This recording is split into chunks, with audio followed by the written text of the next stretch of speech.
Bonjour et bienvenue sur La Voie de l'Être, l'émission qui vous invite à un voyage intérieur à la découverte de vous-même. Je suis Alex Béochat, psychopraticien, énergéticien et numérologue, et je suis heureux de vous accompagner dans cette exploration passionnante où nous allons apprendre à mieux nous connaître et à comprendre notre fonctionnement. Dans chaque épisode, nous aborderons des thématiques essentielles pour libérer nos blocages, retrouver notre vraie nature et nous réaliser pleinement.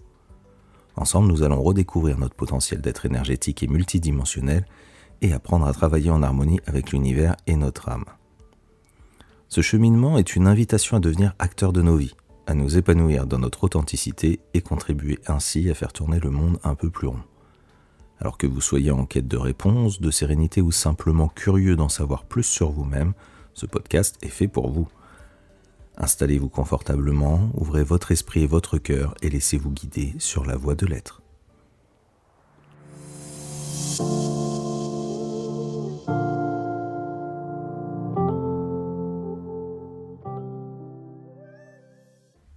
Bonjour à toutes et à tous et bienvenue dans ce nouvel épisode de La Voie de l'Être.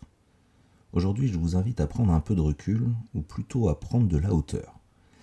Et si on regardait notre vie autrement ? Imaginez un instant, si votre existence n'était pas qu'une suite d'événements aléatoires, mais un voyage riche de sens où chaque instant porte un message, une leçon précieuse choisie par une partie profonde de vous-même. Et bien dans ce nouvel épisode, je vous propose un changement de perspective. Nous allons explorer notre vie terrestre non pas avec nos yeux humains, mais à travers le regard de notre âme. Dans cet épisode, nous allons nous élever au-delà de notre perspective humaine pour voir la vie avec les yeux de l'âme. Nous parlerons bien sûr de ce qu'est l'âme, de son lien avec notre conscience, nous explorerons un peu les vies antérieures, le karma et comment ils influencent notre présent, et nous découvrirons le plan de vie, cette feuille de route écrite bien avant notre naissance. On plongera également dans les relations humaines sous cet angle spirituel. Et tout prendra du coup une nouvelle signification. Nous découvrirons aussi pourquoi l'âme choisit de revenir sur Terre, ce qu'elle cherche à vivre et à apprendre, comment elle perçoit nos expériences terrestres, et enfin nous verrons comment vivre un peu plus aligné avec son âme, comment l'écouter et se relier à elle. Que vous abordiez ce voyage avec un esprit ouvert, une curiosité amusée ou une profonde foi spirituelle, cette exploration est avant tout une invitation à regarder votre vie autrement.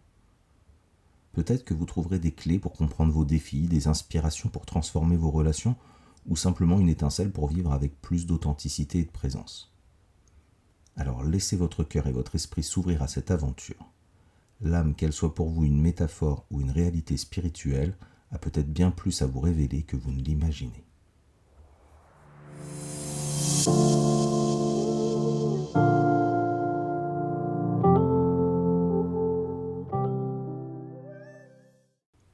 Pour mieux comprendre ce qu'est l'âme, laissez-moi vous raconter l'histoire d'Auréa, une âme comme vous et moi. Imaginez une étincelle lumineuse, une essence vibrante de vie et d'amour flottant dans un univers infini. Eh bien c'est elle, Auréa, une âme intemporelle et éternelle.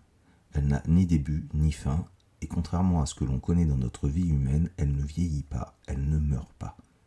Elle continue simplement son voyage d'une expérience à une autre et d'une vie à une autre. Auréa est pure énergie, une lumière douce et scintillante. Elle n'a pas de forme physique, elle est plutôt éthérée. Elle vit dans un espace au-delà du temps et de l'espace que l'on connaît, un lieu de paix absolue et de connexion avec une immense énergie universelle, ce que certains vont appeler le tout, la source ou même parfois encore Dieu. Elle est une partie de ce grand tout, une goutte d'eau unique dans l'océan infini de l'univers. Mais Auréa ressent un appel, une envie d'aventure, de découverte. Un petit peu comme une graine qui veut se planter dans un sol fertile, elle sait qu'il est temps de partir, d'explorer un monde où tout est matière et où chaque expérience est une leçon. C'est le moment pour elle de s'incarner sur Terre. Mais avant qu'Auréa ne commence son voyage, prenons un instant pour comprendre ce qu'elle est vraiment. L'âme, en fait, c'est cette part de nous qui va bien au-delà de notre corps, de nos pensées et de nos émotions. Elle est quelque part notre essence, notre véritable identité. Imaginez un instant que votre corps soit une voiture et que vous en êtes le conducteur. Et cette voiture va vous permettre de vous déplacer dans le monde, de vivre des expériences, mais en fait, la voiture, ce n'est pas vous. Vous, le conducteur, c'est l'âme. Et du coup, quand la voiture devient inutilisable, le conducteur ne disparaît pas. Il choisit simplement une autre voiture. Et bien, c'est comme ça, Auréa, comme chaque âme, qu'elle va poursuivre son voyage en changeant de véhicule au fil des vies, tout en restant elle-même éternelle et immuable. Auréa n'est pas seule dans ce voyage. Elle est une part d'un immense réseau d'âmes qui sont toutes connectées à une énergie universelle. Imaginez que l'univers tout entier soit comme un orchestre symphonique et que chaque âme soit un instrument unique. Eh bien, ensemble, elles vont créer une harmonie incroyable qui sera bien plus grande que juste chaque instrument séparément. Auréa est un peu comme une étoile qui brille dans un ciel infini. Elle a sa propre lumière, sa propre vibration, mais elle est aussi intimement liée aux autres étoiles, un petit peu comme dans les constellations. Et bien cette connexion invisible qui relie tout et tout. En comprenant ça, on réalise que notre âme n'est jamais isolée. Elle fait partie d'un tout beaucoup plus vaste. Avant de plonger dans son expérience terrestre, Auréa va prendre un moment pour se préparer. Elle sait qu'elle va oublier temporairement ce qu'elle est vraiment pour mieux s'immerger dans le jeu de la vie humaine. Elle sait aussi que même si elle oublie, sa lumière intérieure ne s'éteindra jamais. Et c'est là toute la beauté de l'âme. Elle est en nous, qu'on en soit conscient ou pas. Elle est un petit peu comme cette petite voix, ce ressenti profond, ce fil conducteur qui nous guide à travers nos vies. Alors que vous croyez ou non à l'âme, imaginez simplement cette histoire comme une belle métaphore.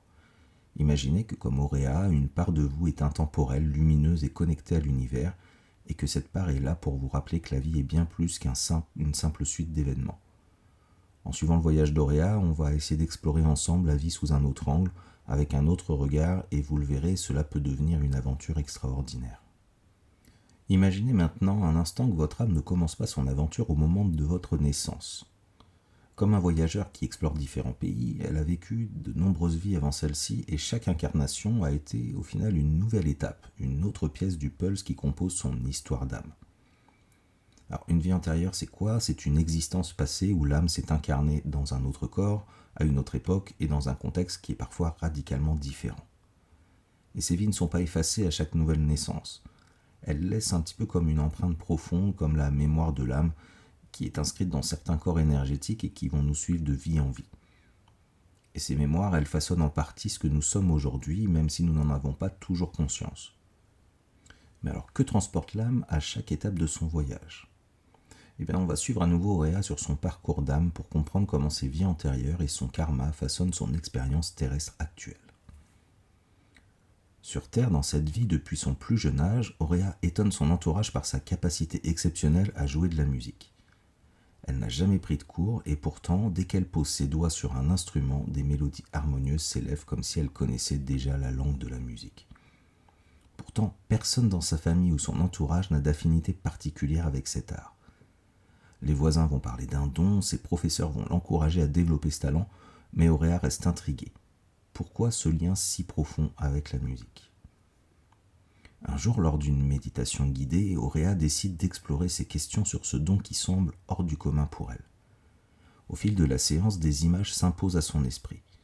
Elle se voit dans une vie très ancienne, dans une civilisation lointaine. Elle est musicienne à la cour d'un roi, jouant pour des cérémonies et des fêtes. La musique était alors un langage sacré, une manière de communiquer avec les dieux et d'élever les âmes. Auréa, à la vision de ces images, se sent submergée par une émotion étrange, un mélange de reconnaissance et en même temps de nostalgie. Elle comprend alors que ce talent qui semble inné aujourd'hui est en réalité le fruit d'une maîtrise acquise dans cette vie passée.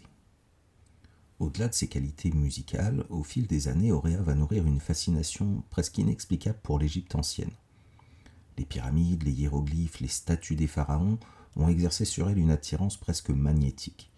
Elle va lire des livres sur le sujet, regarder des documentaires et elle rêve souvent qu'elle marche dans un désert doré entouré de monuments grandioses.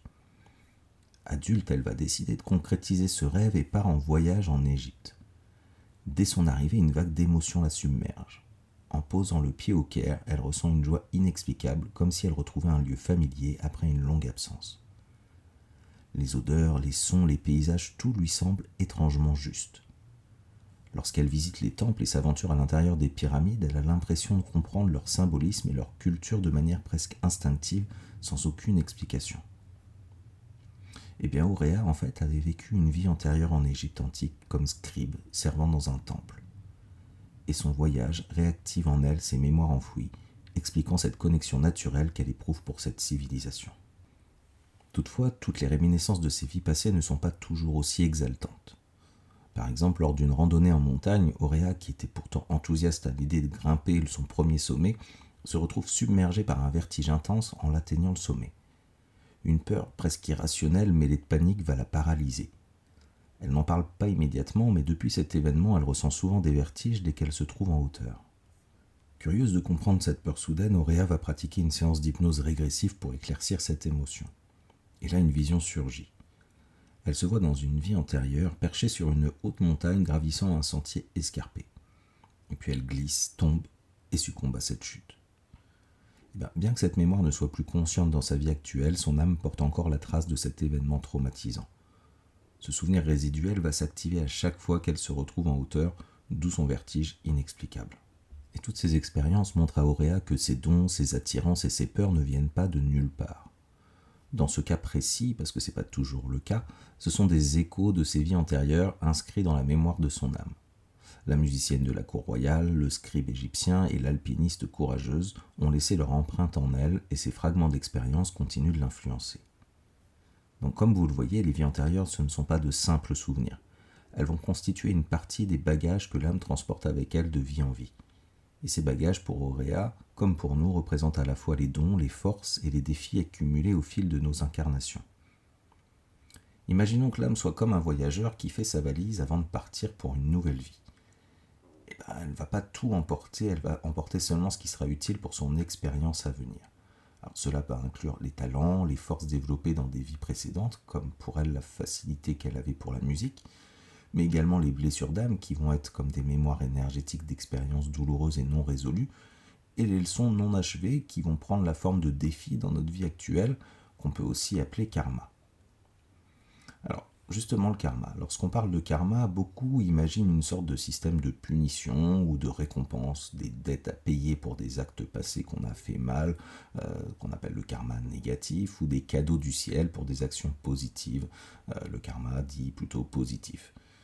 Cette vision, bien qu'elle est plutôt répandue, je trouve qu'elle reste simpliste et teintée de notre éducation judéo-chrétienne qui est souvent influencée par les notions du bien et du mal. En réalité, le karma, pour moi en tout cas, c'est bien plus profond. C'est avant tout un outil d'apprentissage, un mécanisme subtil qui va permettre à l'âme de comprendre les conséquences de ses choix et surtout de progresser. Imaginez un enfant qui apprend à marcher. Il tombe, il se relève et recommence. L'enfant n'est pas puni pour être tombé. Chaque chute va lui apprendre finalement quelque chose de nouveau sur l'équilibre et c'est ce qui va lui permettre d'arriver à marcher à la fin. Pour l'âme, c'est pareil. Chaque expérience, qu'elle soit joyeuse ou douloureuse, va représenter une opportunité de grandir et d'évoluer. Alors retrouvons maintenant Auréa pour explorer le karma. Dans sa vie actuelle, elle fait face à de nombreux défis. Un patron autoritaire et injuste qui lui impose toujours plus de travail sans reconnaître ses efforts, des promotions qui lui échappent au profit de collègues qui sont moins méritants, et des finances instables. C'est-à-dire qu'à chaque fois qu'elle met de l'argent de côté, il y a des dépenses imprévues qui surgissent. Ces situations lui semblent profondément injustes, comme si le sort s'acharnait sur elle. D'ailleurs, Auréa est particulièrement sensible à l'injustice et à la souffrance des autres, même quand elle n'est pas directement concernée. Et cette sensibilité aiguë va la pousser souvent à se sentir dépassée ou impuissante face à ce qu'elle perçoit comme des déséquilibres dans le monde. Un jour, Aurélia est invitée pour pratiquer un atelier de méditation et elle fait la rencontre de Maya, qui est une guide spirituelle.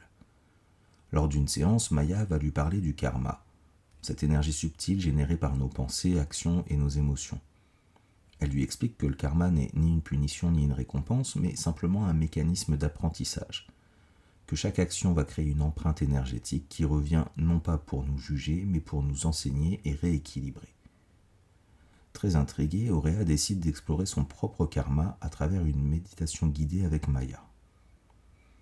Pendant cette méditation, Auréa se voit dans une vie ancienne où elle était un aristocrate influent, riche et puissant.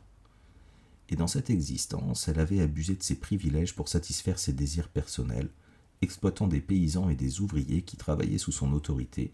Elle leur imposait des conditions de vie terribles sans leur offrir une juste compensation.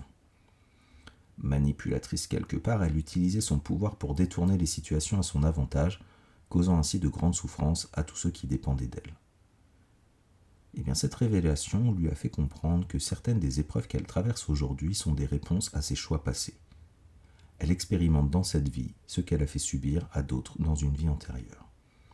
En revivant cette vie ancienne, Auréa réalise que son vécu actuel a une raison d'être. L'autorité injuste de son patron lui montre les souffrances qu'elle avait infligées à ses subordonnés dans le passé. Ses difficultés financières lui rappellent que la richesse matérielle est éphémère et qu'elle n'est pas une fin en soi.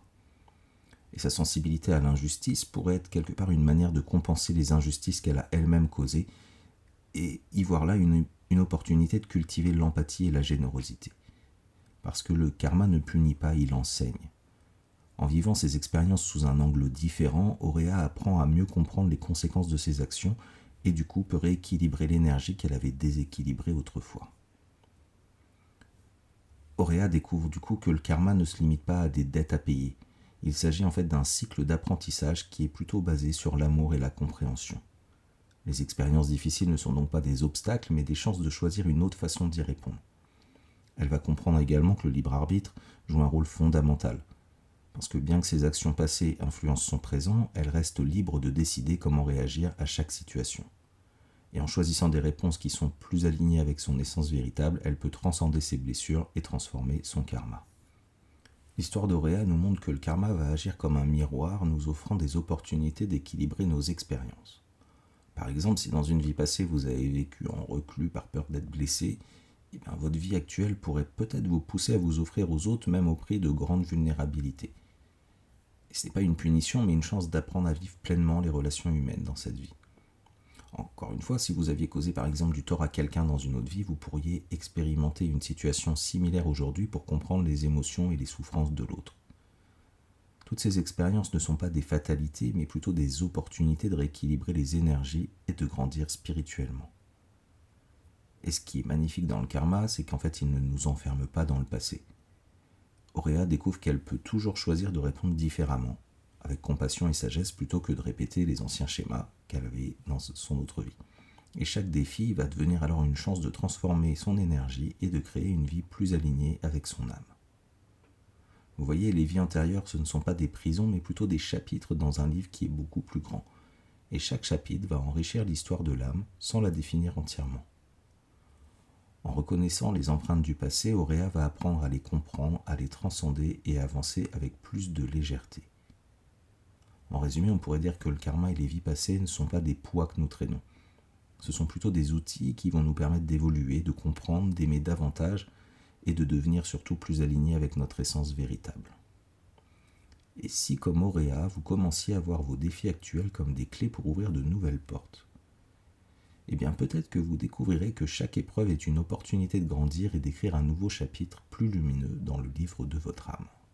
Alors on vient de voir que les vies antérieures et le karma peuvent expliquer certaines choses, mais est-ce que vous vous êtes jamais demandé si tout ce que vous viviez, événements, défis, ne venait pas quelque part d'un plan écrit bien avant votre naissance ? Eh bien avant de s'incarner, l'âme élabore ce qu'on appelle un plan de vie, une sorte de schéma général qui est conçu pour guider son expérience terrestre. Alors, ce plan n'est pas une destinée rigide, c'est plutôt une feuille de route qui va donner les grandes lignes directrices et les repères importants. Les grandes étapes vont y être inscrites, mais la réalisation laisse place à une signification et surtout à l'improvisation et au libre arbitre. On peut imaginer ce plan comme le scénario d'un film. L'âme en est le scénariste, le réalisateur et l'acteur principal. Elle va choisir les thèmes de l'histoire, les personnages clés, donc famille, amis, partenaires, et les moments cruciaux. Toutefois, les dialogues et les détails ne sont pas prédéfinis, ils vont dépendre des choix que l'âme fera sur Terre. On peut également comparer ça à un jeu vidéo. Avant de commencer une partie, vous allez choisir un personnage, vous allez définir ses compétences, sélectionner les défis que vous voulez relever. Alors, ces choix de départ en fait, vont déterminer les grandes lignes de l'aventure, mais une fois que vous êtes dans le jeu, vous conservez la liberté de naviguer à votre guise. Ainsi, certaines âmes vont choisir des niveaux de difficulté parce qu'elles souhaitent évoluer rapidement à travers des épreuves intenses. D'autres, au contraire, vont préférer des parcours plus sereins en privilégiant des expériences simples mais profondément enrichissantes. Dans tous les cas, chaque parcours est unique et parfaitement adapté aux objectifs d'apprentissage de l'âme. L'âme, elle ne va pas rechercher une vie sans défi. Au contraire, parce qu'elle sait qu'en fait ce sont les épreuves qui vont forger sa croissance spirituelle. Comme un athlète qui se renforce grâce à des entraînements exigeants, l'âme voit dans les difficultés des exercices une façon de développer des qualités et des compétences nouvelles. Mais revenons à Auréa. Elle est sur le point de se lancer dans sa prochaine vie terrestre. Elle se réunit avec d'autres âmes dans un espace de pure conscience loin de la matière terrestre, un endroit où tout est possible. C'est à ce moment qu'elle va réfléchir profondément avec sagesse et clarté à ce qu'elle veut vivre, à ce qu'elle veut guérir dans cette nouvelle incarnation pour continuer son apprentissage et son évolution. Elle choisit les moments et les défis qui lui permettront de grandir en se demandant mais quelle expérience ai-je envie de vivre, quel apprentissage j'ai envie d'explorer dans cette vie, avec qui j'ai envie d'interagir pour m'aider dans ce voyage. Après avoir exploré plusieurs vies et appris diverses leçons, elle décide dans cette incarnation de travailler sur l'amour de soi et le détachement émotionnel. Et pour atteindre cet objectif, elle planifie une série d'expériences qui l'y amèneront étape par étape.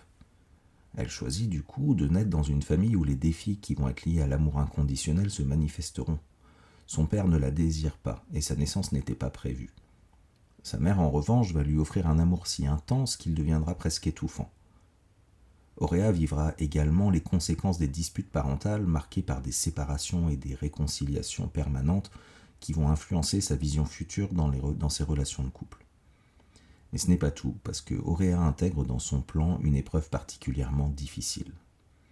À l'aube de l'âge adulte, elle perdra sa mère, le pilier affectif de sa vie. Et cette perte déchirante sera comme un catalyseur de transformation pour elle, parce qu'elle va lui apprendre à se libérer de la dépendance affective et à trouver en elle-même la force et l'amour qu'elle cherchait jusque-là chez les autres. Alors, comme vous le voyez, ce plan est loin d'être un hasard. C'est une sélection consciente, quelque part, une sorte de pacte spirituel signé avant même de venir sur Terre. Les grandes étapes sont tracées, mais comment on vivra ces étapes, ça, c'est à nous de le découvrir. Lors de la conception de ce plan de vie, Auréa ne travaille pas toute seule. Avant de s'incarner, elle s'assied dans un cercle spirituel avec d'autres âmes. Ensemble, elles vont établir des contrats d'âme, une sorte d'accords invisibles mais puissants qui guideront leur interaction terrestre. Alors, ces contrats ne sont pas arbitraires, ils vont servir des objectifs spécifiques comme l'apprentissage, la guérison ou même encore la résolution de relations karmiques qui sont issues des vies antérieures.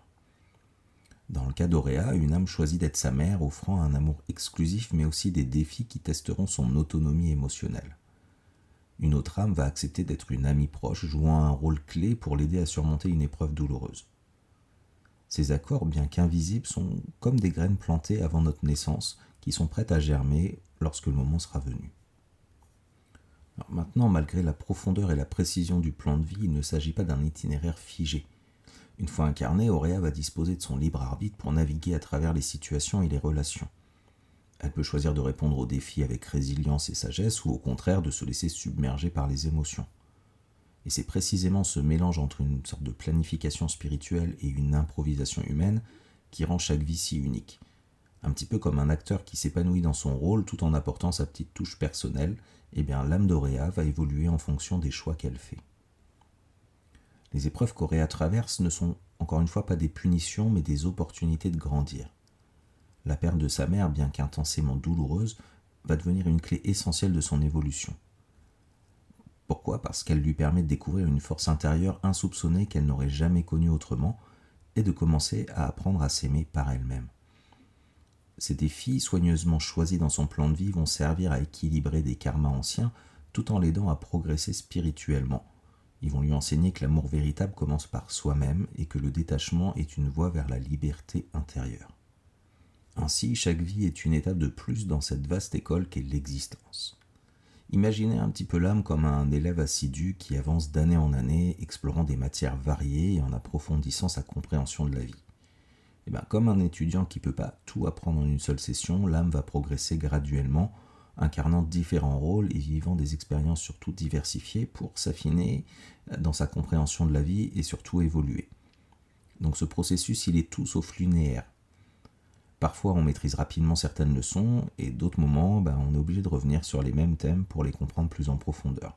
Et tout ça, ce n'est ni un échec ni une sanction, mais simplement une évolution naturelle qui demande de la patience. Et dans cette grande aventure de la vie, chaque relation va être significative.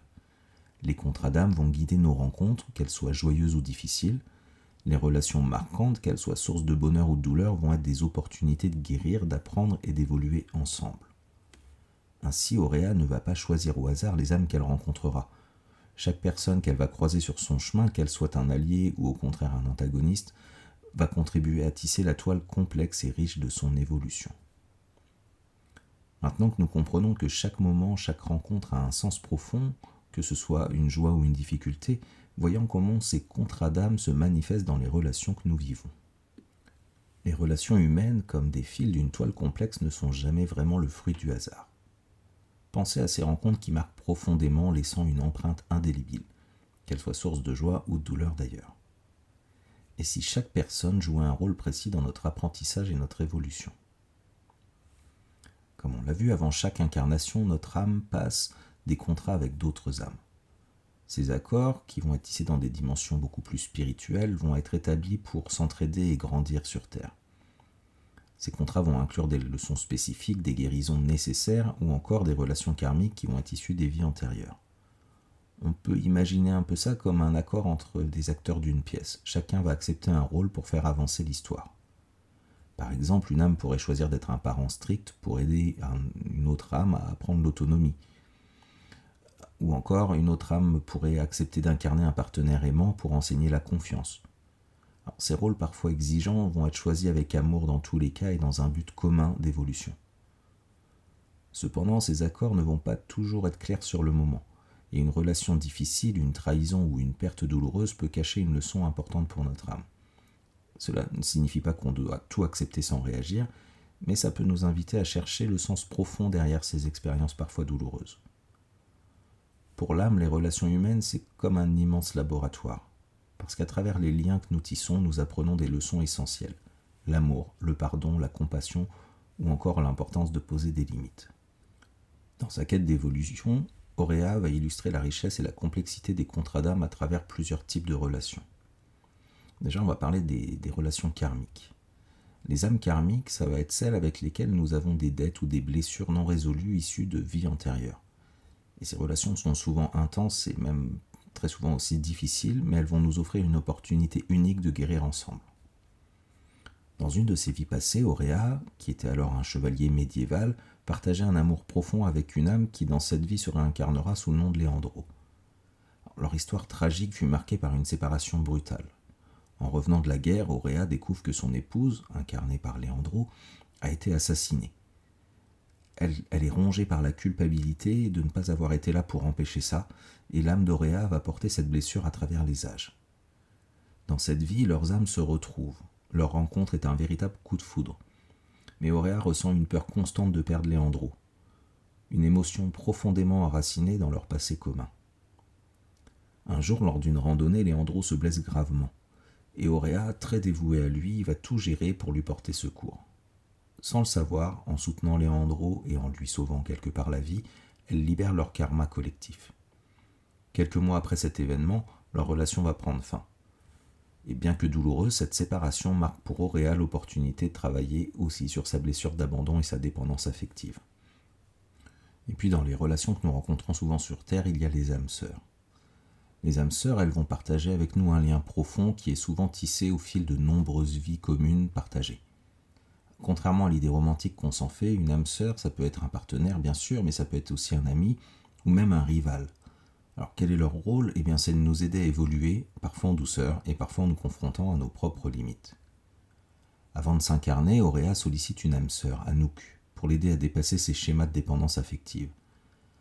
Ensemble, elle décide qu'Anouk reviendra s'incarner en homme narcissique et possessif, plongeant Auréa dans une relation toxique.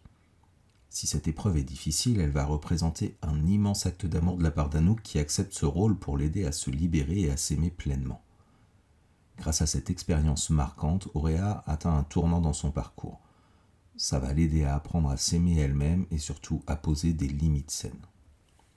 Au final, on choisit une grande partie des relations qu'on va vivre sur Terre. Et une des relations les plus significatives, c'est bien sûr la relation parentale. Parce que nous choisissons nos parents, non pas parce qu'ils sont parfaits, mais parce qu'ils vont nous offrir les défis ou l'amour nécessaire à notre croissance. Et parfois, ça signifie de surmonter des blessures d'enfance pour mieux comprendre qui on est. Auréa, d'ailleurs, dans son plan de vie, sélectionne soigneusement ses parents, et ces derniers lui offriront un mélange d'amour et de défis qui va correspondre aux leçons qu'elle souhaite intégrer dans cette incarnation. Donc vous voyez, les relations difficiles ne sont pas des punitions, mais des opportunités de transformation. Une trahison, par exemple, peut nous enseigner à poser des limites et à retrouver notre force intérieure. L'âme va nous inviter à voir au-delà de la douleur immédiate pour percevoir la leçon qu'elle contient. Lorsqu'on observe les relations avec les yeux de l'âme, leur véritable rôle se dévoile. Elles sont comme des enseignants. Qu'elles soient harmonieuses ou conflictuelles, elles vont participer à une danse plus subtile où chaque interaction va avoir un sens. Imaginez chaque relation un petit peu comme un entraîneur personnel dans une salle de sport spirituel. Certaines nous encouragent doucement et d'autres nous mettent face à des défis intenses, mais au final, toutes vont contribuer à notre croissance. Pour l'âme, la vie, c'est une école et les relations sont nos plus grands enseignants. Même une rencontre brève, et vous en avez sans doute déjà fait l'expérience, peut avoir un impact profond sur vous. Donc chaque lien, qu'il soit joyeux ou difficile, va participer à cette danse universelle des âmes. Aussi, du point de vue de l'âme, les séparations ne sont jamais dramatiques. Imaginez que vous ayez conclu un contrat avec un artisan qui vienne faire des travaux chez vous. Lorsqu'il a fini son travail et qu'il part après avoir été payé, tout le monde trouve ça normal et vous ne vous accrochez pas à sa jambe en pleurant sur cette séparation en le suppliant de rester avec vous. C'est simplement parce que le contrat est terminé. Chacun a rempli son rôle et peut poursuivre son chemin. Certaines relations sont ainsi faites pour durer toute une vie, d'autres ne sont là que pour une étape, mais toutes ont leur raison d'être. De ce fait, lorsqu'on regarde nos relations avec cette perspective plus vaste, on peut commencer à voir leur véritable essence et leur sens. La vie devient alors une danse, un apprentissage infini où chaque rencontre, chaque séparation, chaque lien va être une opportunité d'évoluer vers plus de sagesse et plus d'amour. Alors, on vient de voir que nos relations, qu'elles soient joyeuses ou difficiles, sont des outils précieux d'apprentissage et de croissance pour notre âme. Mais cela amène une question encore plus vaste. Pourquoi notre âme choisit-elle de revenir encore et encore sur Terre avec tout ce que ça implique, c'est-à-dire les joies bien sûr, mais aussi les souffrances et les défis? Pour répondre à cela, il faut comprendre déjà ce qu'est la Terre pour l'âme et pourquoi elle perçoit notre existence humaine comme une opportunité unique et précieuse. Imaginez un immense terrain d'aventure, un lieu où tout est possible et où l'on peut expérimenter un éventail infini d'émotions, de situations et de créations. C'est exactement comme ça que l'âme perçoit la Terre. Contrairement à l'existence purement spirituelle où tout est harmonie et où les réponses sont déjà connues, la vie humaine va offrir quelque chose d'unique. La possibilité d'apprendre par l'expérience. Ici, on ne sait pas seulement ce qu'est l'amour, on peut aussi le ressentir dans toute sa puissance. On ne comprend pas seulement la notion de courage, on peut la vivre pour faire face à nos peurs. Pour l'âme, en fait, chaque expérience humaine, aussi insignifiante qu'elle puisse paraître pour nous, c'est une opportunité de croissance. Et au cœur de ce voyage se trouve une idée clé, l'évolution.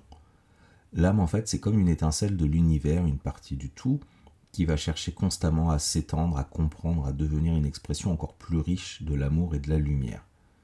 Mais cette évolution, elle ne peut se faire qu'en passant par des expériences concrètes. C'est pour ça que l'âme revient sur Terre pour affiner ses compréhensions, dépasser ses blocages et intégrer des qualités comme la compassion, la patience, la résilience, non pas en théorie, mais en pratique, en réalité. Et tout cela, ça passe souvent par des défis. Pourquoi ? Simplement parce que l'âme, elle sait que c'est à travers ces épreuves que nous grandissons le plus. Imaginez un athlète qui s'entraîne pour une grande compétition. Il ne va pas choisir des exercices faciles ou des poids légers. Il va chercher à se dépasser, à affronter des obstacles qui vont le rendre plus fort. Pour l'âme, c'est la même chose. Elle va voir les défis de la vie non pas comme des contraintes, mais comme des opportunités de croissance. Alors, bien sûr, ça veut pas dire que ces épreuves elles sont faciles ou qu'elles ne vont pas nous affecter profondément. Mais si on regarde ces expériences avec les yeux de l'âme, on peut commencer à leur donner un sens différent et avoir une perspective beaucoup plus vaste.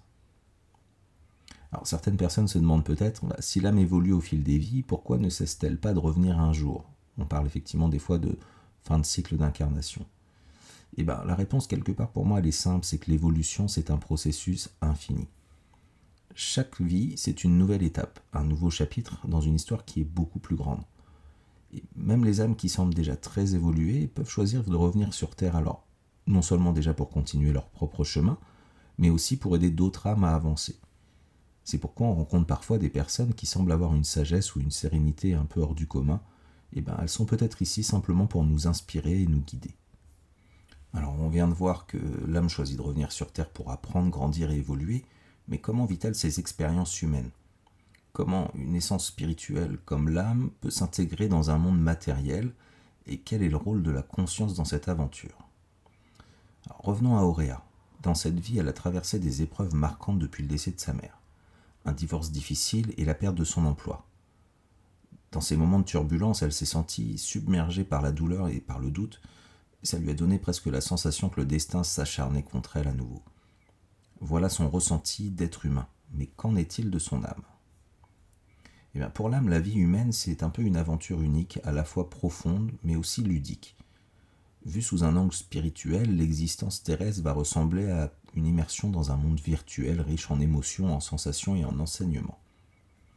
C'est un petit peu comme si on vous mettait un casque de réalité virtuelle et qu'on y insérait des expériences à vivre. Alors oui, vous allez les vivre entièrement comme si elles étaient réelles et ça va générer des émotions forcément. Mais lorsque vous retirez le casque, vous prenez conscience que tout ce que vous avez vécu faisait partie d'une simulation. Et bien pour l'âme, les expériences humaines, ça fonctionne de manière similaire. Chaque moment, même les plus éprouvants, va être une opportunité de comprendre, d'apprendre et d'évoluer. Mais une fois l'expérience achevée, l'âme se détache et contemple tout cela avec une perspective beaucoup plus élargie. On retrouve d'ailleurs, dans certains traitements pour gérer les phobies par exemple, des thérapies immersives qui permettent à des personnes confrontées à des peurs comme celle de la hauteur ou des araignées d'explorer ces situations dans un environnement contrôlé et sécurisé par rapport à la réalité virtuelle. Et ces pratiques, bien qu'elles soient ancrées dans un monde matériel, elles reflètent l'idée que nous pouvons quelque part jouer avec nos expériences pour transformer nos peurs et nos blessures en guérison et en force. Lorsqu'on vit une expérience humaine, que ce soit une joie intense ou une souffrance profonde, l'émotion nous enveloppe et ça semble complètement nous envahir. L'âme, de son côté, elle va observer ces moments avec un recul bienveillant. Elle est un peu comme ce mentor qui va regarder un élève résoudre un problème difficile. Elle ne fait pas le travail à sa place, mais elle sait que cet effort est nécessaire pour que l'élève apprenne et que chaque défi renferme une leçon essentielle. Donc l'âme ne perçoit pas les erreurs du tout ou les échecs comme des défaites, mais plutôt comme des morceaux d'un puzzle beaucoup plus grand. C'est pourquoi elle va aborder nos vies avec une immense compassion et surtout une profonde patience.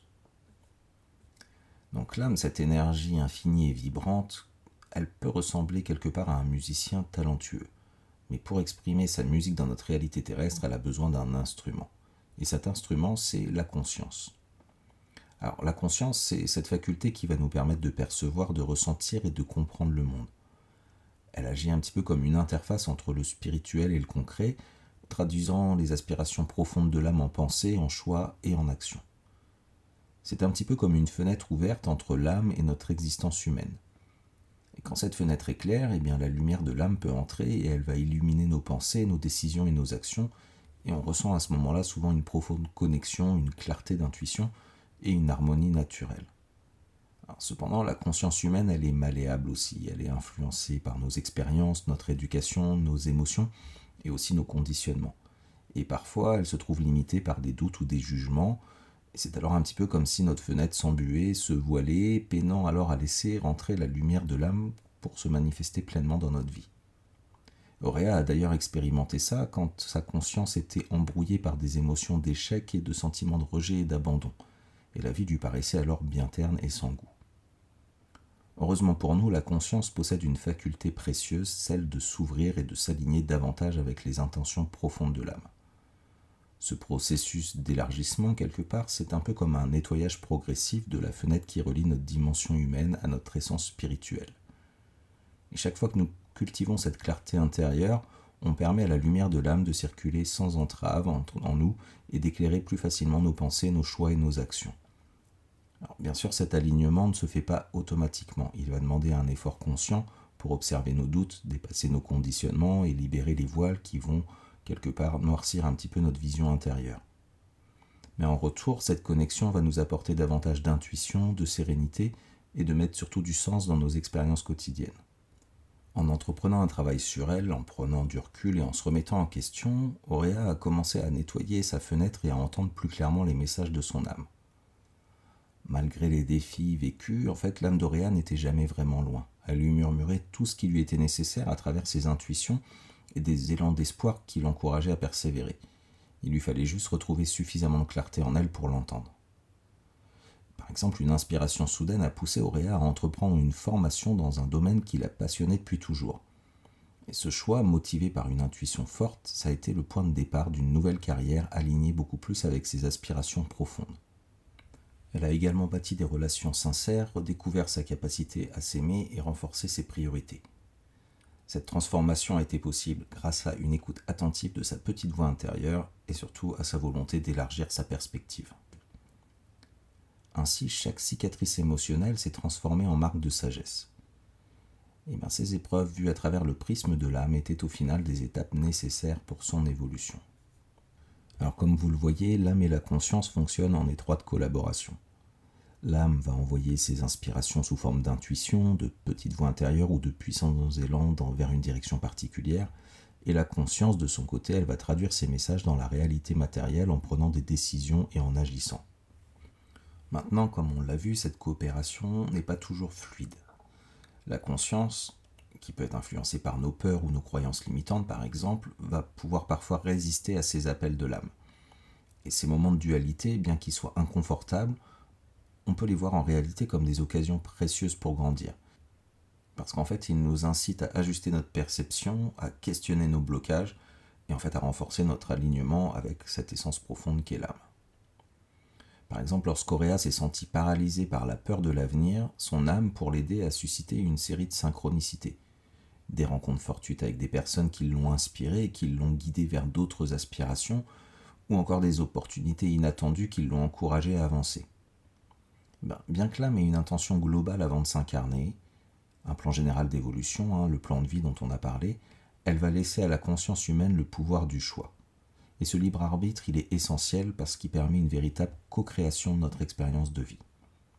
C'est un petit peu comme si l'âme, c'était un marin qui fixait le cap. Elle va connaître la destination, mais elle laisse totalement à la conscience humaine la liberté de choisir la route, d'explorer pourquoi pas des détours ou de faire des pauses.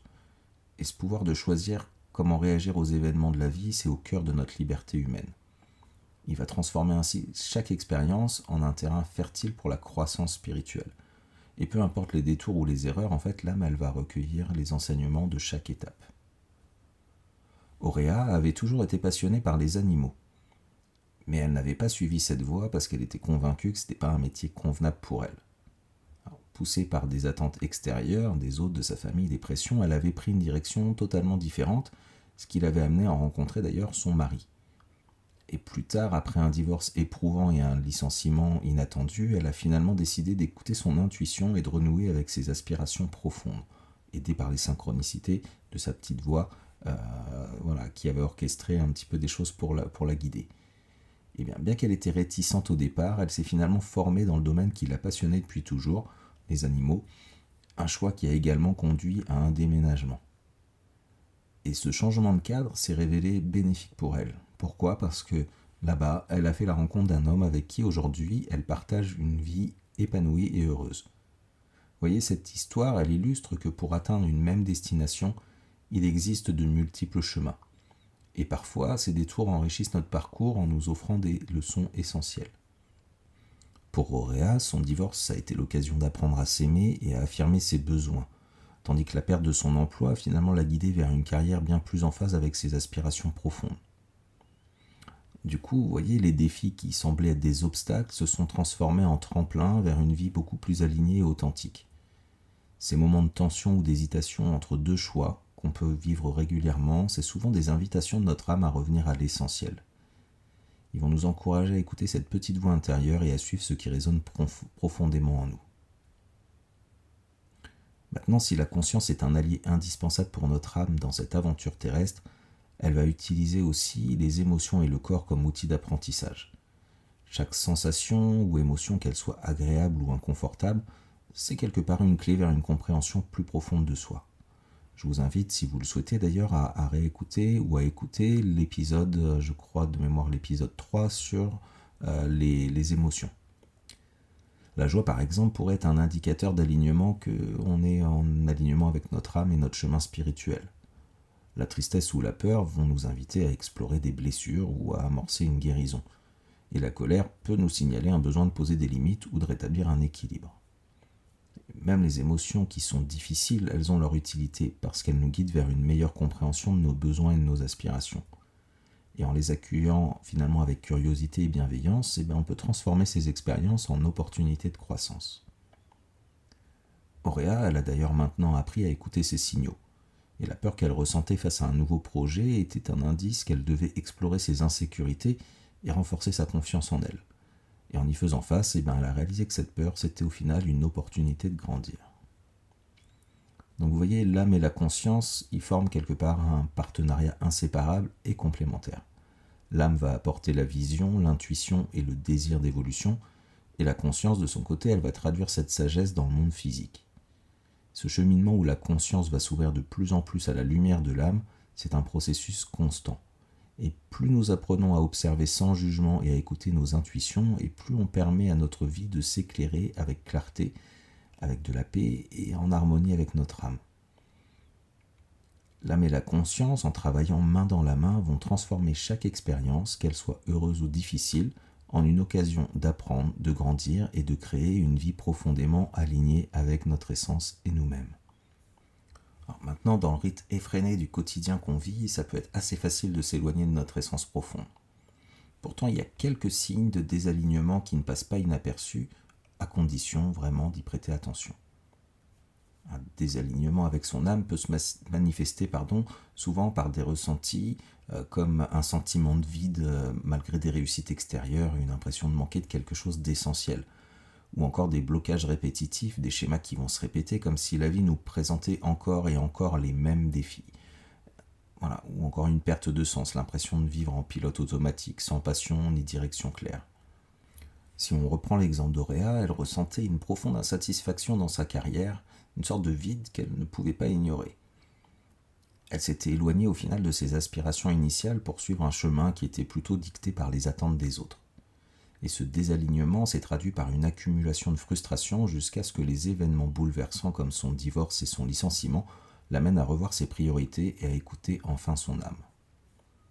Parce que heureusement, il est toujours possible de rétablir cette connexion et de vivre en harmonie avec son essence profonde.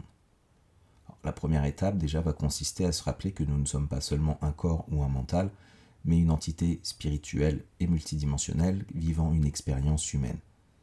Et ça peut commencer par des moments simples, par exemple instaurer une pratique quotidienne de silence ou même de méditation pour être à l'écoute de soi, ou se poser dans la nature pour ressentir le calme et la connexion à quelque chose de plus grand que nous. Auréa, par exemple, elle a retrouvé un équilibre en prenant du temps pour elle et en s'éloignant des pressions extérieures pour écouter ses véritables aspirations. Après, il va être important d'écouter les messages que notre âme nous envoie, parce que l'âme, elle communique à travers des ressentis, des intuitions et parfois des événements qui semblent tomber comme à point nommé. Alors, on a l'intuition déjà, vous savez, ces petits élans intérieurs qui vont nous pousser dans une direction spécifique. Pour Auréa, c'était par exemple cet appel constant envers les animaux qu'elle avait mis de côté pendant des années.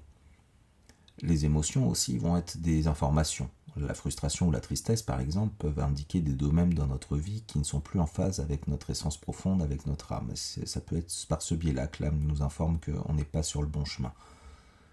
On a aussi les synchronicités, vous savez, ces coïncidences qui nous orientent subtilement vers des chemins différents. Lorsqu'Auréa, par exemple, a choisi de se reconvertir dans sa passion, elle a, comme par hasard, rencontré des personnes et des opportunités qui l'ont aidé à franchir cette étape. Donc dans cette vie effrénée qu'on vit au quotidien, il va être essentiel de créer des espaces pour entendre les murmures de notre âme. Alors ça peut se faire par exemple par de la méditation ou une marche en pleine nature qui vont aider à apaiser le mental et permettre d'écouter un peu plus ses ressentis, ou à se poser régulièrement des questions comme qu'est-ce qui me fait vibrer, ou est-ce que ce choix reflète réellement ce que je ressens au fond de moi. Voilà. Mais écouter son âme, ça suffit pas toujours en fait. Il faut aussi oser agir en alignement avec elle. C'est-à-dire dire oui, c'est-à-dire s'engager dans ce qui nous passionne, même si ça implique des défis. Auréa, par exemple, elle a dû sortir de sa zone de confort en suivant une formation, ce qui l'a amené finalement à une vie plus alignée. Alors, dire oui, mais aussi des fois dire non, c'est-à-dire s'éloigner de ce qui ne résonne plus, même si cela entraîne des bouleversements. Pour Auréa, ça signifiait par exemple accepter son divorce comme une étape nécessaire à son évolution personnelle. Alors bien sûr, ces choix, ça demande du courage, mais c'est en suivant ces élans qu'on permet à notre lumière intérieure de briller pleinement et qu'on ouvre la voie à une vie plus harmonieuse et authentique. L'alignement avec notre âme, c'est un cheminement, un ajustement permanent entre nos aspirations profondes et nos actions quotidiennes. Chaque défi ou hésitation va être un peu comme une invitation à revenir à l'essentiel, à écouter cette petite voix intérieure qui sait ce qui est juste pour nous. En suivant cet alignement, comme Auréa, on découvre que la vie, même avec ses détours, peut devenir une expérience riche de sens, de joie et d'épanouissement. Chaque étape, qu'elle soit difficile ou lumineuse, va nous apporter au final un rapprochement de notre essence véritable. Mais dans ce voyage terrestre, il est quand même précieux de se rappeler qu'on n'est pas seul. Nos guides spirituels, qu'ils soient des ancêtres, des anges ou des êtres de lumière, par exemple, sont là pour nous épauler à chaque instant. Alors, bien sûr, ils ne vont pas résoudre nos problèmes, mais ils vont nous inspirer à trouver nos propres réponses et nos propres solutions. Et ils peuvent se manifester par une intuition soudaine, comme une idée qui vient d'ailleurs, ou encore des synchronicités, des coïncidences qui semblent tellement bien orchestrées que ça nous amène vraiment sur un chemin, ou encore à travers nos rêves où ils peuvent nous communiquer directement peut-être des messages, ou encore des signes dans l'environnement tels que des plumes, une chanson ou une phrase qui va vous interpeller. Et être attentif à ces manifestations, ça peut permettre de ressentir leur présence et de ressentir un peu cette guidance. On peut cultiver cette relation avec eux si on le souhaite, en leur parlant régulièrement comme à des amis invisibles. Vous voyez, rassurez-vous, vous ne passerez pas pour un fou. Voilà, vous n'êtes pas obligé de le faire devant tout le monde. En exprimant aussi de la gratitude pour leur présence quand vous avez posé une question et qu'il y a une réponse qui est venue.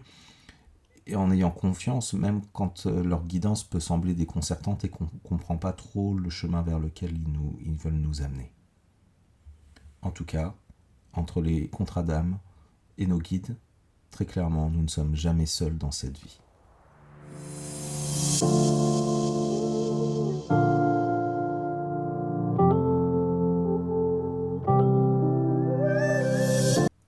En explorant les mystères de l'âme, des vies antérieures, du karma, du plan de vie et de l'alignement spirituel, nous avons découvert une vérité profonde. La vie humaine n'est pas un hasard. Chaque instant, chaque relation, chaque défi fait partie d'un grand plan, choisi avec soin par notre âme pour grandir et évoluer. Alors, savoir que notre âme choisit de revenir sur Terre transforme notre regard sur l'existence. Nous comprenons que nos expériences, même les plus douloureuses, vont contenir des leçons précieuses. Et cultiver la gratitude envers ces apprentissages et la responsabilité de notre évolution personnelle va nous permettre de vivre avec plus de sens et de profondeur. L'âme voit en la vie humaine une aventure unique, une opportunité incomparable de ressentir, d'aimer et de créer. Alors, si nous commencions à regarder notre vie comme un voyage sacré choisi par notre âme, que changerions-nous dans notre façon de vivre ? Peut-être apprendrions-nous à embrasser nos défis avec confiance, à voir nos relations comme des miroirs, ou à honorer chaque émotion comme un guide. Et alors, si nous dévions du plan, eh bien, rassurez-vous, l'âme est d'une flexibilité infinie. À l'image d'un GPS spirituel, elle recalculera toujours un nouvel itinéraire pour nous ramener vers notre apprentissage essentiel. Car les grandes lignes de notre vie sont comme des repères. Ce ne sont pas des chaînes et notre libre arbitre va être un cadeau sacré. Peu importe si nous cochons toutes les cases ou pas à la fin de notre vie terrestre. L'âme, elle sait qu'elle est éternelle et que chaque étape, réussie ou non, va contribuer dans tous les cas à son évolution. En fin de compte, le voyage de l'âme, c'est comme un pacte spirituel. Il ne s'agit pas de perfection, mais d'authenticité. Et ce chemin nous invite à voir nos défis comme des opportunités, nos blessures comme des portails vers la guérison, et notre vie finalement comme une œuvre en constante évolution. Si cet univers résonne avec vous, je vous invite à découvrir mon roman La promesse de l'âme. C'est un récit qui va explorer également ce lien profond entre notre âme et notre humanité, ce monde qui nous semble parfois un petit peu étranger mais qui éclaire le sens de notre voyage terrestre. Vous pouvez le retrouver en format e-book en achat sur mon site internet. Ce livre, c'est une invitation pour moi à plonger encore plus profondément dans cette réflexion à la croisée de la spiritualité et de la quête de soi. Nous voilà maintenant à la fin de cette aventure, alors ouvrez votre cœur à ce voyage extraordinaire. Faites confiance à votre âme, à ses guides et aux synchronicités qui illuminent votre route. Car en choisissant de vous aligner avec votre essence profonde, vous embrassez non seulement votre plan de vie, mais aussi la plus belle aventure qui soit, celle de devenir pleinement vous-même.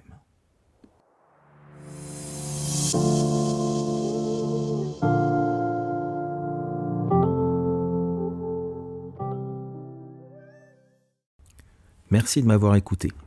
J'espère que les réflexions partagées aujourd'hui vous ont inspiré et vous ont donné des clés pour vous reconnecter à votre vraie nature et à votre potentiel d'être multidimensionnel. N'oubliez pas que chaque pas vers la connaissance de soi, c'est un pas vers un épanouissement authentique. Si vous avez aimé cet épisode, je vous invite à le liker, à me laisser un commentaire et à le partager avec ceux qui pourraient en bénéficier. Ensemble, on peut apporter un peu plus de lumière dans la vie des autres. Si vous souhaitez en savoir plus sur moi et ce que je propose, ou si vous souhaitez prendre rendez-vous avec moi, je vous invite à visiter mon site internet www.antares-thérapie.fr. Rappelez-vous dans tout ce que nous avons abordé aujourd'hui de garder votre libre arbitre. Ne prenez que ce qui résonne en vous, parce que je ne détiens aucune vérité.